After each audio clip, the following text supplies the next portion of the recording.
Первую в еврейской автономной области соборную мечеть открыли в Биробиджане. Значимое для мусульман событие состоялось в рамках Дальневосточного межконфессионального форума «Территория согласия» и символично проходило с участием представителей всех традиционных для России религий. Почетное право первому разрезать красную ленточку на входе в культовое здание предоставили губернатору еврейской автономной области Александру Левенталю.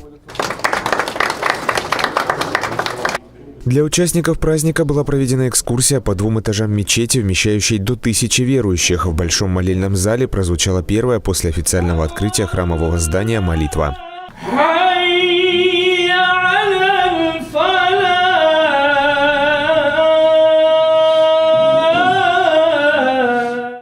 Мечеть расположена в центре Биробиджана на улице Волочаевской. Земельный участок под ее строительство был подарен мусульманской общине мэрии города 19 августа 2012 года на праздник Ураза-Байрам. И сразу же закипела работа. Первый джума-намаз, пятничная молитва в еще не отделанных стенах, был отслужен в ноябре 2016 года. Теперь здесь созданы все условия для верующих. Предусмотрено даже место для приготовления плова и других традиционных блюд восточной кухни, без которых не обходится ни один праздник. Комментируя знаковое событие при подведении итогов дня открытия Дальневосточного межконфессионального форума, губернатор области Александр Левенталь отметил.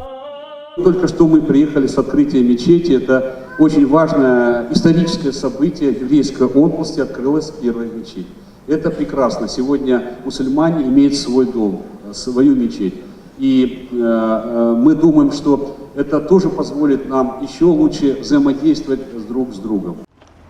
Вячеслав Пасманик, Сергей Баблюк, Новости 21.